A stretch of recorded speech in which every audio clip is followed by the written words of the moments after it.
This portrait is of John Friedrich, and it's painted by Lucas Cranach the Elder in the 1530s. John Friedrich is the Elector of Saxony. He's the fourth and final Elector in the Ernestine line. In the 16th century, men's fashion was actually as important, if not more so, than women's fashion. It was a way of showing what rank and position in society you are. I would say the top power dressing points in this portrait are, first of all, that fabulous bonnet, which is just laden with jewels. And one thing that we might think now is that, of course, the jewels would be the most expensive. In fact, textiles themselves were tremendously costly. Round his neck, he has these heavy gold chains, and at the bottom, he has a dolphin, or at least sort of what 16th century people thought dolphins looked like. We're not quite sure if it's a pomander or if it's perhaps a toothpick, but pomanders were used, they would be infused with spices and sweet-smelling things, and they would sort of sit on your front so that they would bounce as you walk, giving off a nice scent when people probably didn't smell that good.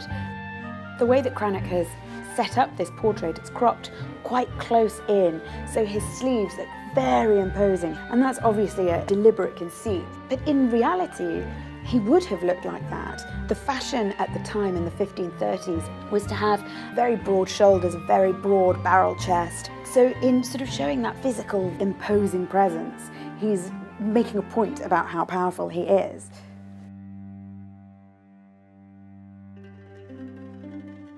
This is a portrait of Alessandro Farnese. He is 16 years old, just before he becomes Duke of Parma, and he's painted by Anthonis Mor and his collaborator Alonso Sánchez Coello. I might just take you through his power style points from head to toe. So just below his chin you have that ruffled collar, and that's just to give you a nice, clean, crisp edge next to your face. It frames your face nicely. The armour itself is really interesting because he's dressed in the armour of Spain, and that's because he was the nephew of the Spanish king. In the first half of the 16th century, the silhouette that was ideal for gentlemen at this time really reflected what people were wearing on the battlefield, and this very sort of macho sense of power that you're trying to display through what you're wearing. And the advantage of being shown in your armour is that you're not wearing sort of up-to-date fashion that's likely to go out of fashion very soon. This means that you can hang your portrait in your home for generations to come, and it's never going to look out of time.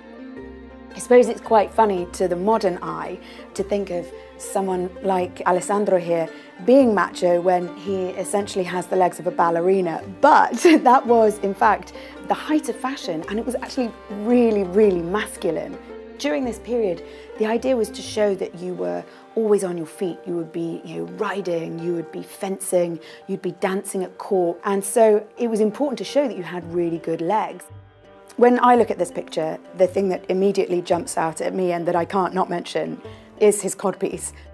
That, to the modern eye, looks so jarring, but in fact it was completely normal in the 16th century for men, particularly noblemen, to walk around with a sword at their hip, a dagger. You're leaving yourself quite vulnerable, whereas if you have a nice little padded cushion, then really you're fine. You're not going to run into any embarrassing or quite frankly very painful difficulties. But it's also quite clearly a sign of fertility and masculinity, and even at the age of 16, Alessandro looked very much a symbol of manliness and of adulthood.